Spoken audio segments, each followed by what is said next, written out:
In this video, I'm going to teach you how to game share with multiple people on PlayStation 5.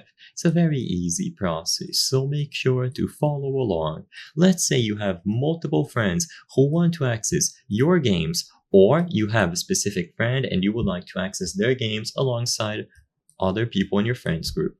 So follow the instructions in this video and you will be able to get it done. For this video, I'm going to do it from the perspective of you sharing your games with your friends. But like I said before, if you are not going to be the one sharing, then whoever is just has to do the steps that I showcase here.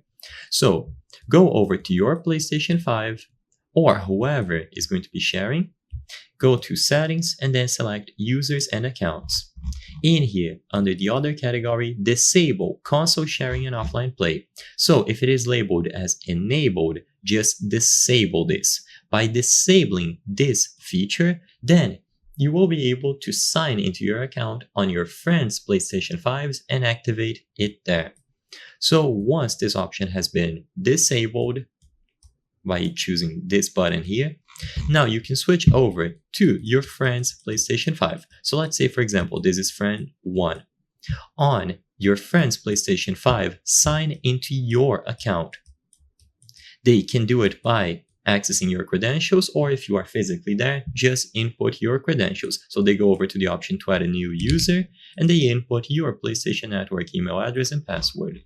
Once they are signed into your account, so they should see your icon, you should be appearing on the user list, go over to settings on their console and then do the exact same thing. But instead of disabling console sharing and offline play, you want to enable it.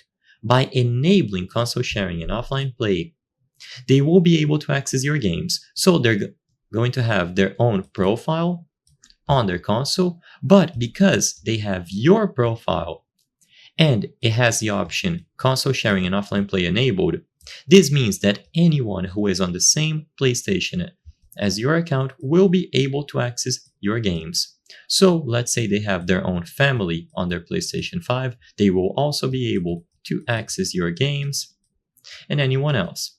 And of course, you can do the exact same steps with other consoles from other friends. So your account is always going to be the one sharing the games. And to make sure that it works, you can also restore licenses. So if you see any sort of locked icon next to games, just restore the licenses and it should fix it. So I hope I was able to help you.